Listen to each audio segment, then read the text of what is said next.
적절하게 서적으로 만들어낸 것이지 엘렌지 화이트이 직접 어떤 제목을 붙여서 서적을 쓴 것은 몇 권밖에 되지 않습니다. 우리가 그것 외에 이현애 신을 믿지 않는다면 이현애 신은 거의 볼 이유가 별로 없습니다. 엘렌지 화이트의 글은 약 10만 페이지에 해당합니다. 그것이 몇 권의 책으로 된 것이 아니에요.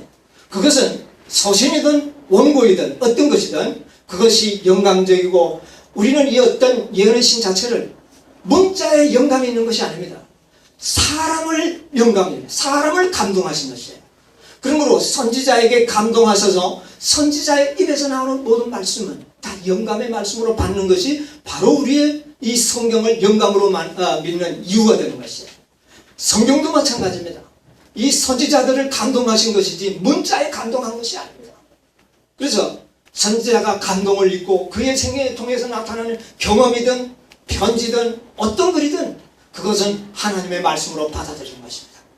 그래서 사도 바울의 모든 편지서도 우리는 하나님의 말씀으로 받아들이는 것입니다. 그러므로 우리는 예언의 신을 보는 이 원칙 자체를 분명히 이해해야 합니다. 우리가 이 성경이나 예언의 신은 우리 시대에 있었기 때문에 읽을 수 있지만 성경은 원본이라고는 한 권도 없습니다. 모두가 사본입니다. 그러면 우리가 이 성경을 어떻게 믿을 수 있겠습니까? 그러나 성경을 기록하게 하신 분은 누굽니까? 성령께서 하셨습니다. 그러면 보관은 보존은 누가 하십니까? 여러분이 인간이 보존한다면 이 성경은 하나도 믿을 수가 없습니다. 수천 년을 내려오면서 원본은 다 쏘실 이유가 없고 전부 사본으로 내려오고 있습니다. 그 가운데 변질도 있을 수 있을 것이고 사람들이 바꿀 수도 있다는 이런 가능성을 열어놓는다면 여러분 이 성경을 믿을 수가 없습니다. 그럼 우리가 어떻게 믿을 수 있는가? 예언의 신에 제가 기록한 책이 있기 때문에 제가 말씀을 시간상 하지 않겠습니다. 성령께서 보존하셨다고 분명히 말씀하고 있습니다. 만약에 성령이 보존하지 않는다면 이 성경을 믿을 수 없는 책입니다. 마찬가지로 성경은 결코 재림신자 개혁운동이 관리하는 것이 아닙니다. 이거는 우리 현대 진리를 전혀 알지 못하는 개신교 단체에서 성경을 관리하고 있습니다. 그러면 그들이 현대 진리를 압니까? 그러면 어떻게 이 성경을 그들이 관리하여서 나오는 이 성경을 우리가 믿겠습니까? 성경도 정경이 있고 외경이 있습니다.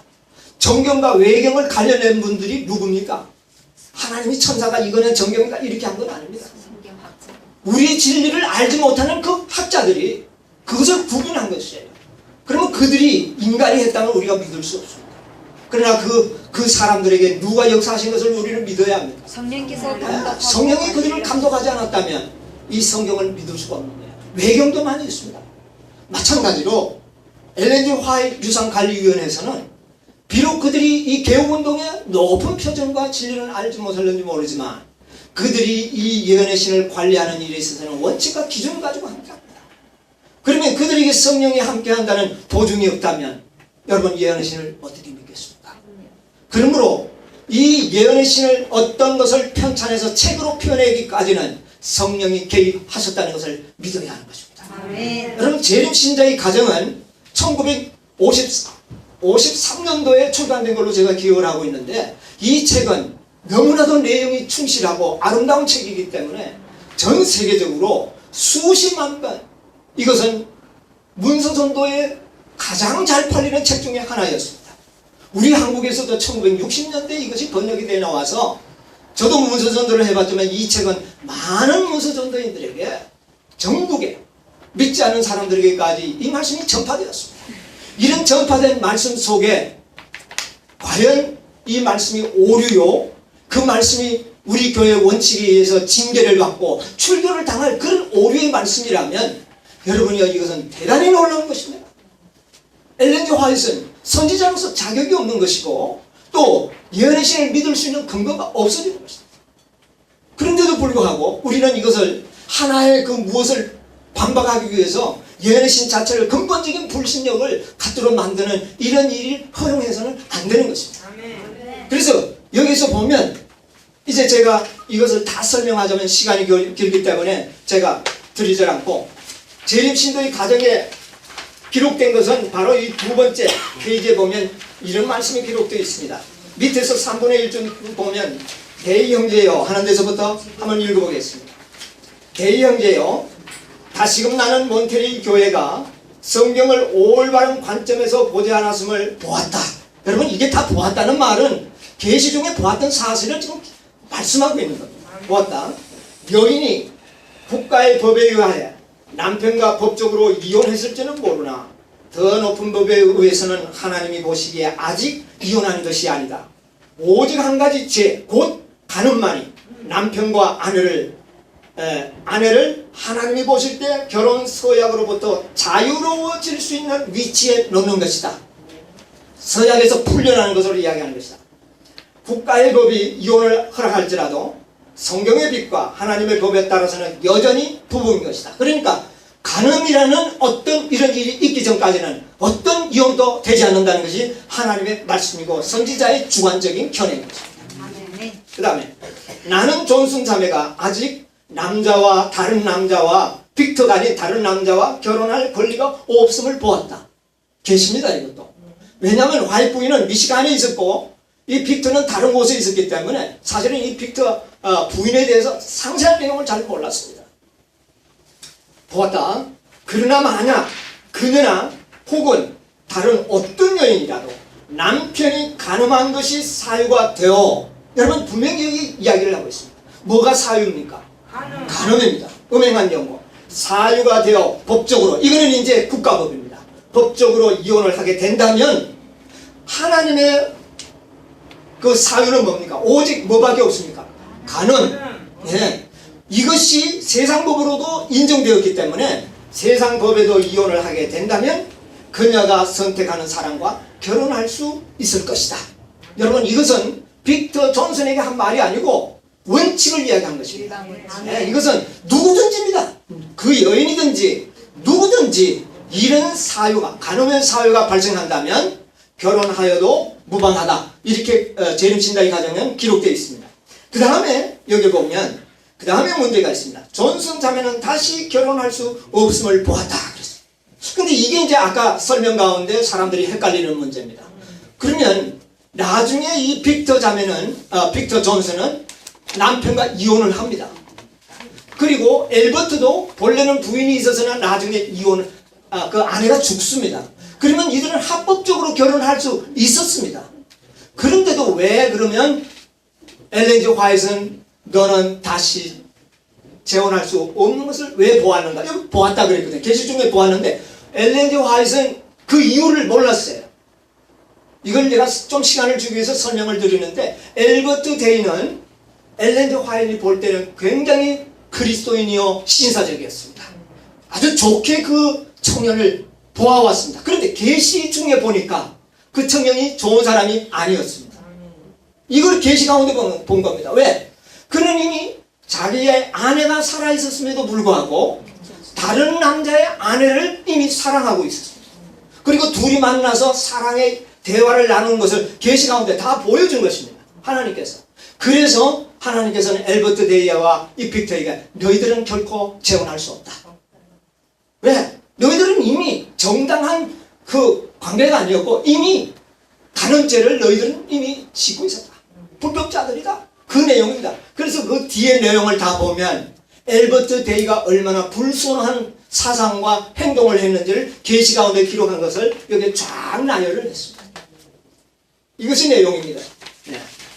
이제 여러분 읽어보시면 알 겁니다. 그래서 여기 보면 3페이지 위에서 한 10대 가운데 보면 엘버트 데이 형제여, 나는 과거에 어떤 문제를 보게 되었다. 이 계시 중에서 본 겁니다. 나는 그대의 아내가 살아있는 동안 존슨 자매를 자주 찾아가는 분별 없는 행동을 한 것을 보았다. 이게 다 계시예요.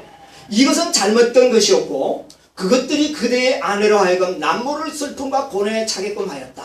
그녀는 그대의 진실됨을 확고히 믿고 있었으나 마음이 편하지는 않았다. 악이 나타났다. 그들은 존슨 자매에게 빠져 있었다. 그녀는 교묘히 그대의 관심을 샀다. 그녀는 옳지 못했고 그녀의 마음도 생각도 불순했다. 이게 계시 가운데 본 내용입니다. 이랬기 때문에 너희들은 다시 안 된다. 결혼할 수 없다. 이렇게 화이트북에서 이야기했습니다. 그래서 그 뒤에 보면 존슨 자매는 그대의 동정을 받을 권리가 없다. 그녀는 자신의 가족 문제를 그대가 가져감으로 그대보다 더 큰 잘못을 저질렀다.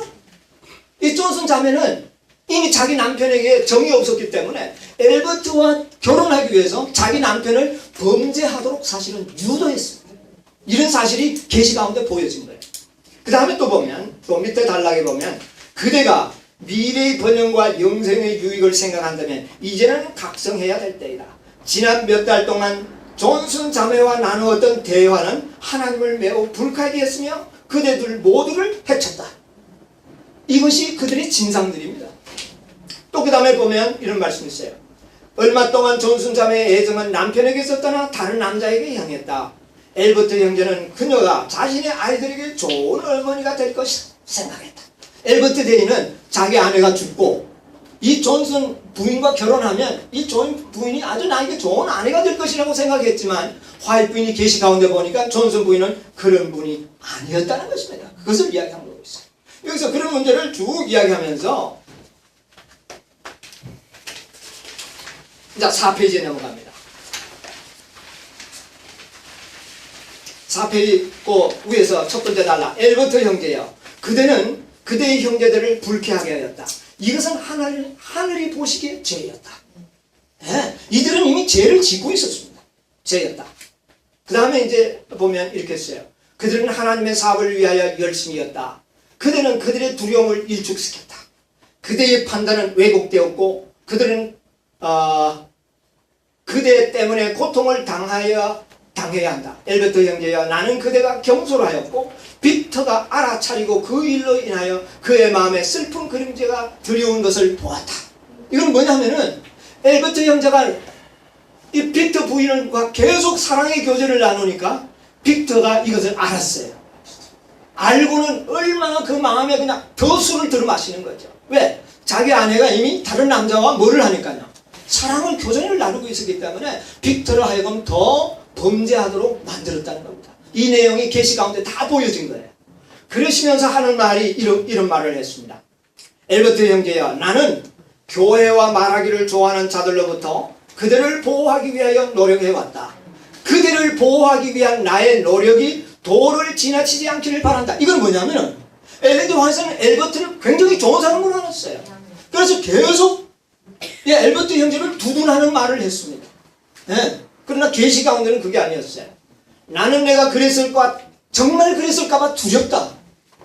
나는 내가 취했던 행동이 어떤 사람들로 하여금 나의 계시의 진실성을 의심하고 내가 편파적이라고 생각할까 두렵다. 어떤 사람들은 엘렌 화이트 엘버트를 자꾸 두둔하니까 저분 진짜 선지자가 맞나? 어떻게 저런 사람을 두둔하느냐? 이렇게 오해하는 사람도 몬테리 교회에는 있었다는 이야기입니다. 예, 두렵다. 나는 많은 이들이 그들을 질투하는 것을 보았다. 내가 취했던 행동에 대하여 사과한다. 이건 뭐냐면은 엘버트 형제를 실제적으로 아주 나쁜 사람이었는데 엘버트 형제는 화이트자는 그것을 모르고 계속 그를 뭐 했습니까? 두둔한 거예요. 이런 나의 행동을 사과한다. 예, 사과한다. 그러나 그대에게 분명히 말하노니 더 이상 그대에게 호의롭지 않을 것이다. 이제 나는 너희들에게 호의롭지 않을 것이다. 그대의 경솔함은 하나님이 보시기에 책망받아 마땅하다. 그대의 눈을 가리고 있는 장막을 주님께서 거두셔서 모든 사문을 분명히 볼 수 있게 되기를 바란다. 여러분, 이게 사과의 내용입니다.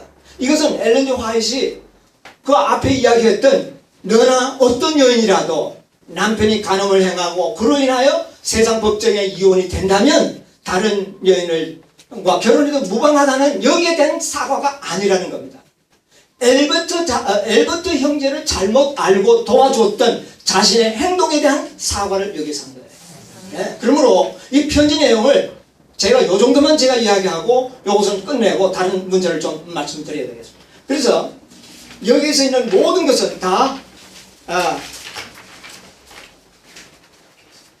1863년 6월 6일 한날에 자기가 계시를 받은 내용을 편지로 써서 몬테리 교회에 보냈던 것입니다. 이것은 결코 사견이 아닙니다. 계시의 말씀입니다. 그리고 한 가지 제가 말씀드리고 싶은 것은 여러분 로마서 10장에 있는 말씀을 좀 보겠습니다.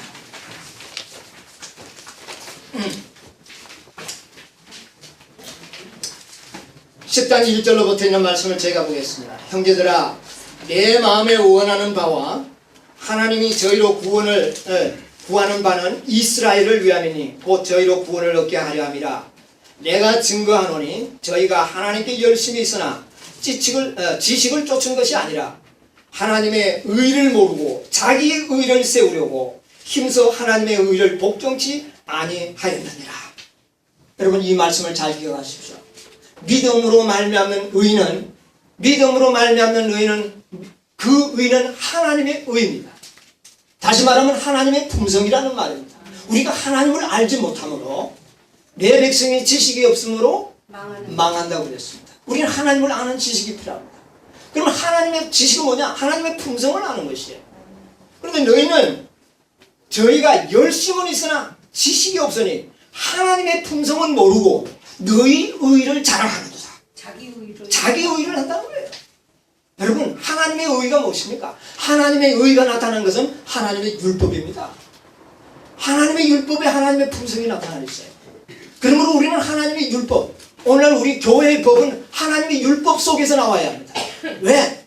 이 교회를 통하여 하나님께서는 당신의 품성을 어떻게 해요? 나타내려고 하는 것입니다. 그러므로 하나님의 법과 교회의 법은 어떻게 해야 합니까? 일치되어야 하는 것입니다. 여기에 상이점이 있어서는 안 된다는 이야기죠. 7째 계명에 관한 이 마태복음 19장 9절이나 5장 32절에 있는 말씀은 7째 계명에 대한 예수님의 직접적인 해석입니다. 그러므로 이것은 율법이에요. 이것을 교회가 그대로 받아들여야 되는 것입니다. 여기에서 인간의 의를 나타내, 인간의 지식을 더 표준을 높인다. 이것은 바리새적인 발상입니다. 바리새인들은 어떻게 했습니까? 하나님이 말씀하신 그대로가 아닌 더 자기 생각을 거기에 보태서 표준을 높인다고 했지만 사실은 그것은 하나님의 품성을 잘못 드러낸 것이죠. 이것이 오늘날 이 마지막 시대에 있어서는 안 된다는 이야기입니다. 자, 그럼 우리 한번 마태복음 9장 19절에 있는 말씀을 성경적으로 제가 말씀을 드리니까 들어보시기 바랍니다.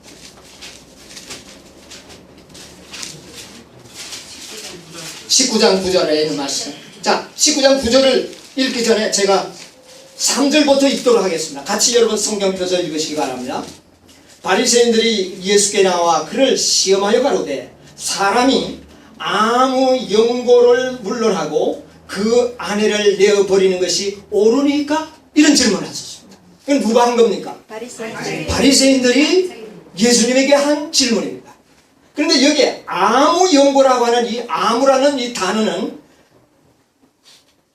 원어의 파스라는 말인데, 이 파스라는 말의 의미는 뭐냐면은 모두, 전부 이런 뜻을 가지고 있습니다. 그러면 이 말의 질문은 뭐냐면은 어떤 이유로도 아내를 버리는 것은 말하다 아내를 내어버리는 것은 안 됩니까? 이런 뜻입니다. 이 말이 이게 조금 번역이 꼬여 있지만은 그 뜻은 뭐냐면은 어떤 연고로도 아내를 버리는 것은 예수님 안 됩니까? 이렇게 질문한 거예요. 네. 그러면 여기에 질문의 요지가 뭐냐면은 이 바리새인들은 예수님을 함정에 빠뜨리려고 한 거예요. 어떤 함정에 빠뜨리느냐? 예수님을 어떻게 아주 곤혹스러운 입장에 집어넣으려고 한 거예요. 자, 그 다음에 그러니까 예수님이 어떻게 대답했습니까? 4절에 예수님께서 말씀하시기를 하나님께서 본래 남자와 여자를 만드시고 그들은 한 몸이라. 결코 짝지어 주신 것을, 하나님이 짝지어 주신 것을 어떻게 해요? 절대로 이혼할 수 없고 재혼할 수 없다. 이것을 이야기한 겁니다. 그러니까 바리새인들은 이런 대답이 나오기를 기대한 겁니다. 절대로 안 된다 이렇게 예수님이 대답하니까 그제서 바리새인들이 본색이 나타났습니다. 그 다음에 보세요. 7절 여짜오되 그러면 이 말입니다. 그러면 어찌하여 모세는 이혼 증서를 내어 버리라 하였나이까? 이 말입니다. 이 말은 무엇입니까? 예수님과 모세가 다 틀린다는 이야기예요. 모세는 이혼 모세는 허락했는데 당신은 하지 않았으니까 당신이 틀렸든지 모세가 틀렸든지 두 사람 중에 한 사람은 틀렸다는 거죠. 이스라엘 백성들은 지금 예수님보다는 누구를 더 신뢰합니까?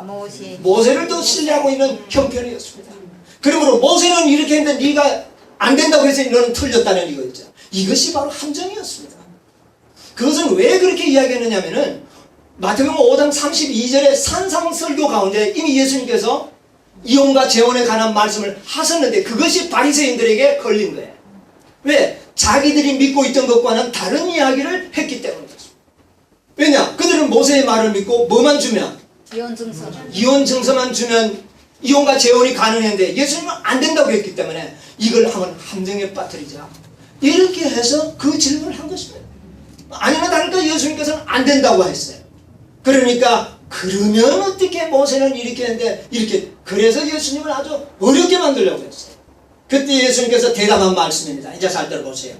예수께서 가라사대 모세가 너희에게 악함을 인하여 아내 내어버림을 허락하였거니와 본래는 아니다. 그래서 예수님께서 어떻게 변명을 하셨느냐 하면은 모세가 허락한 것은 많지만 그것은 하나님의 본래의 뜻은 아니요. 너희들이 뭐 했기 때문에? 악했기 때문에 그런 것이다. 그러나 나는 너희에게 말하는 이제 이것은 누가 말하는 겁니까? 율법을 만드시고 모세에게 말씀하셨던 그분이 말씀하십니다. 말하기를 나는 내가 너희에게 말하는 누구든지 음행한 영고 외에 여러분 이 외에라는 말과 제외하고라는 말은 같은 말이지만 사실은 원어에는 외에라고 기록되어 있지 않고 제외하고 이렇게 했습니다. 음행한 영고를 제외하고 아내를 버리고 다른 데 장가드는 자는 간음하느니라. 여러분 이 말씀에 예수님의 말씀에 모순점이 있습니까? 없습니다. 자, 음행한 영고를 제외하고 아내를 버리는 것은 간음이지만 뭐는 해당되지 않는다. 음행한 영고가 있었을 때는 간음죄가 제어된다. 이거는 예수님이 율법의 창시자요. 율법의 근원이 되시는 예수님이 친히 하신 말씀입니다. 아멘. 이것이 왜 해석하기가 힘듭니까? 이것은 국민학교 학생이라도 이것을 읽으면 올바르게 해석을 할 겁니다. 아멘. 이 말씀을 우리는 부인해야 될 이유가 없는 것이에요. 네. 자, 그런데 이제 여기에서 이제 되면 이제 어디에서 문제를 또 끄집어내느냐 하면은 누가복음 16장에 있는 말씀을 보도록 하겠습니다.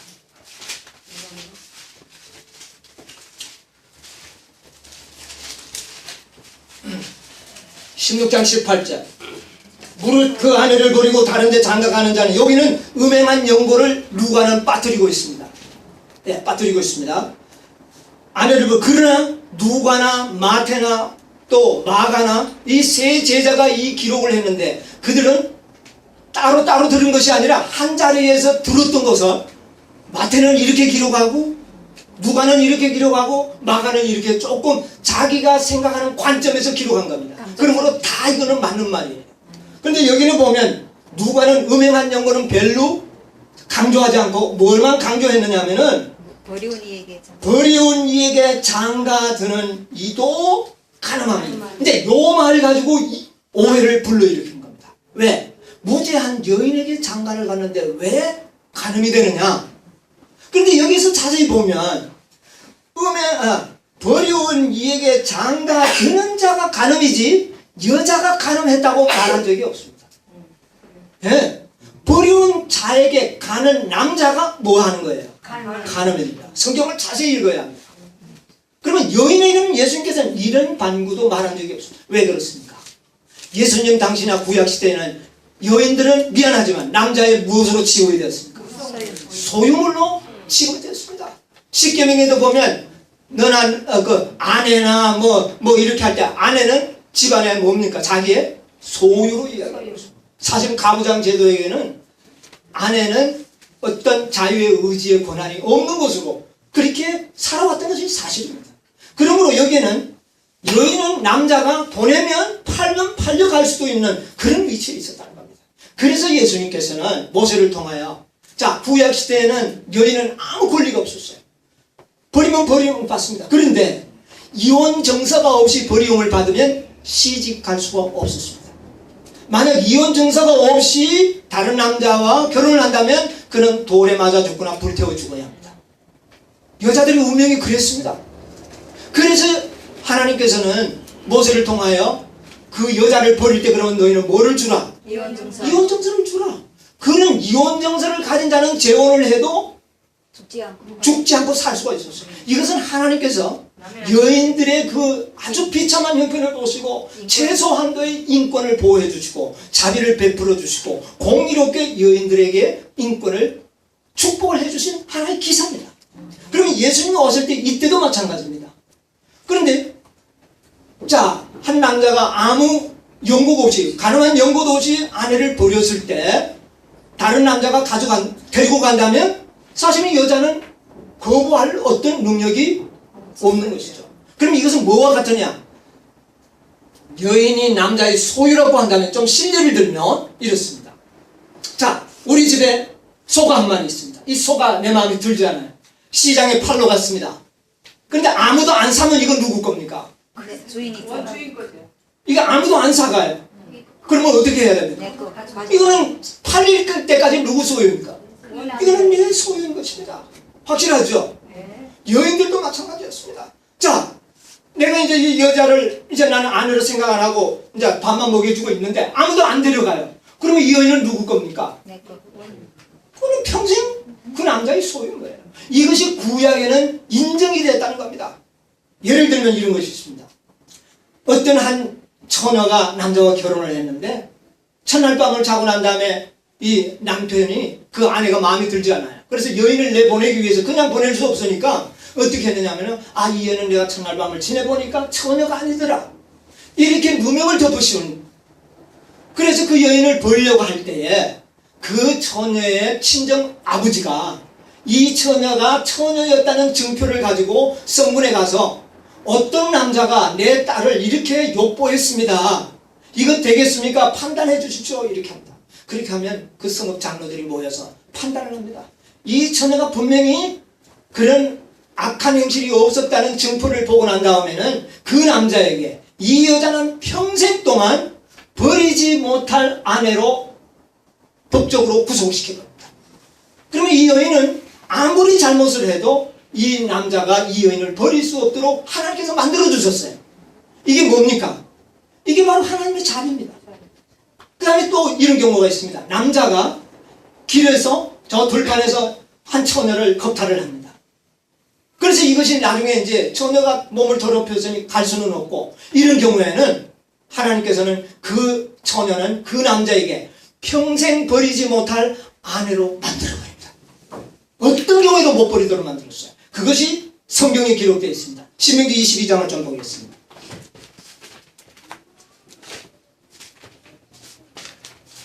신명기 22장 13절로 19절부터 한번 읽어주시기 바랍니다. 누가 찾으시면.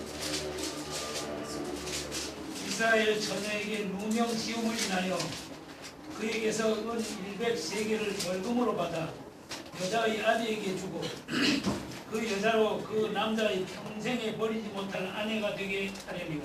예, 여기 뭐라 그랬습니까? 버릴 수 있다고 그랬어요? 이스라엘 법은 하나님께서 버리지 못한다면 못 버리는 겁니다. 자, 그러면 이제 이 누가복음 16장 18절에 나오는 버리운 여자에게 장가드는 자도 뭐하며? 간음한다는 것은 돌에 맞아 죽는 겁니다. 그러므로 남자가 음행한 연고가 없는 여인에게는 장가갈 생각을 할 수 있어요, 없어요? 없는 겁니다. 결코 그 음행한 연고가 없는 여인을 데려갈 수가 없어요. 데려가면 돌에 맞아 죽는 간음죄를 짓는 것이에요. 그러므로 하나님께서는 결코 음행한 연고는 버리지도 못하고 누구 데려가지도 못하도록 만들어서 이 여인은 평생 그 남자의 뭐가 되도록 하는 겁니까? 아내가 되도록 만들어버리는 것이에요. 이것이 바로 이 성경적인 근본 원인이 여기 있었다는 것입니다. 그래서 이 마태나 마가나 누가나 모든 것은 하나님께서 결코, 자, 마가복음을 또 보도록 하겠습니다. 마가복음 10장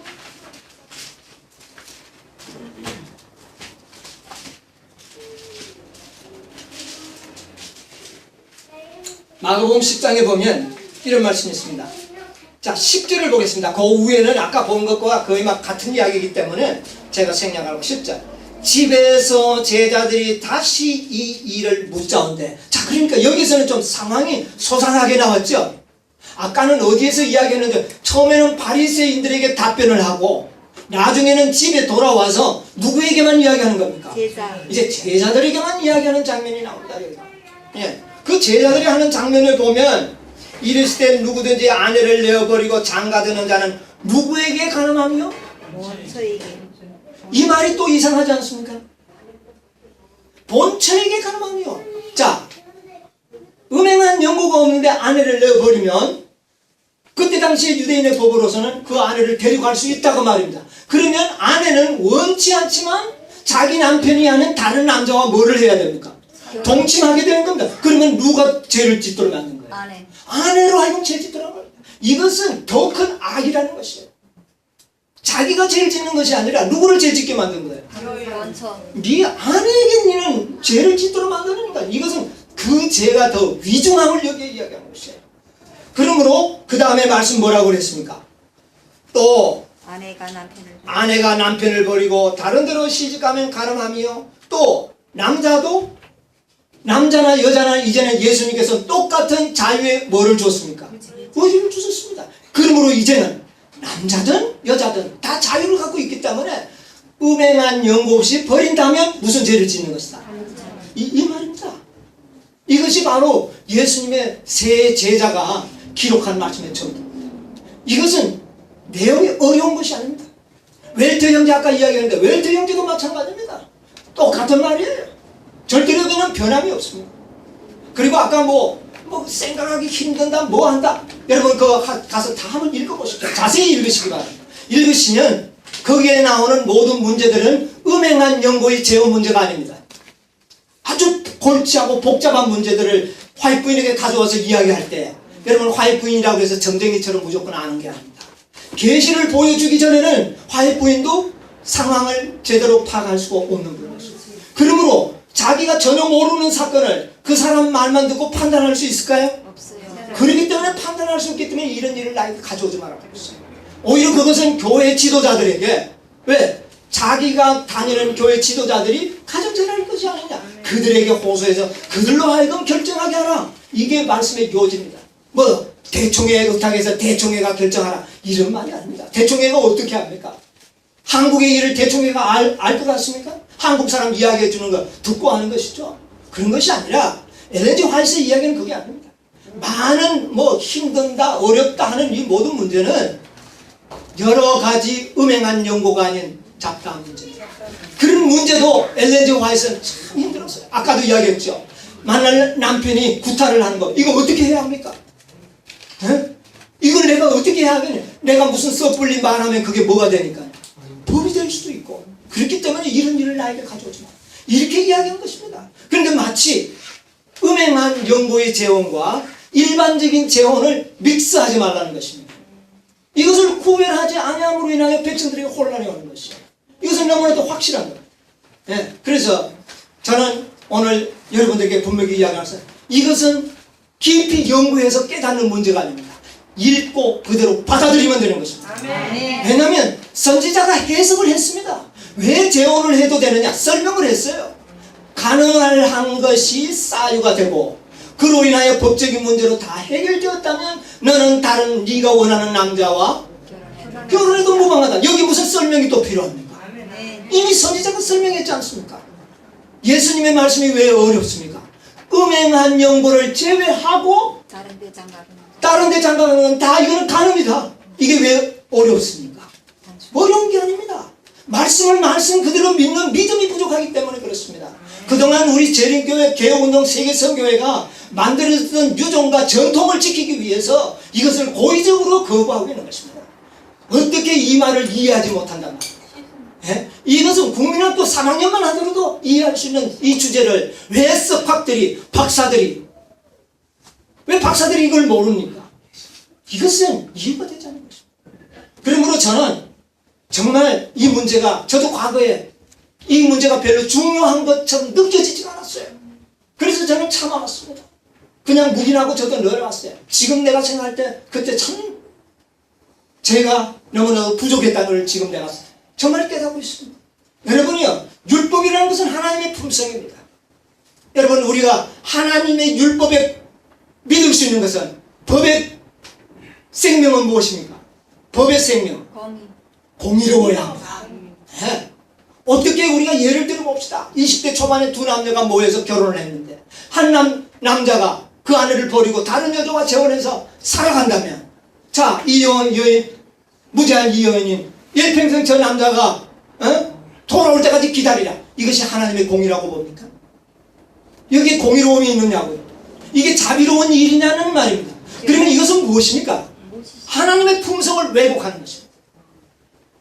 하나님의 품성은 그게 아닙니다. 전혀 자기와 관계없이 상대방이 그렇게 했을 경우에 하나님께서는 그 무죄한 자에게 재혼을 허용한 것입니다. 그 다음에 재혼을 하고 안 하고는 자유입니다. 어떤 분들은 야 강문서가 재혼을 허락했다. 제가 뭐 때문에 재혼을 허락하고 말고 할 자격이 어디 있습니까? 다만 그렇게 하는 자를 정죄하지 말자는 것이죠. 네? 하고 안 하고는 본인의 자유입니다. 오늘 우리 가정책에 배웠습니다. 하나님이 우리 인간에게 주신 가장 고유의 권한은 자유입니다. 네? 참았다가 남편이 돌아오도록 기다리고 있는 여인이 있다면 칭찬받아야죠. 저는 그렇게 하기를 장려할 겁니다. 앞으로도 절대로 저는 재혼을 장려하지 않습니다.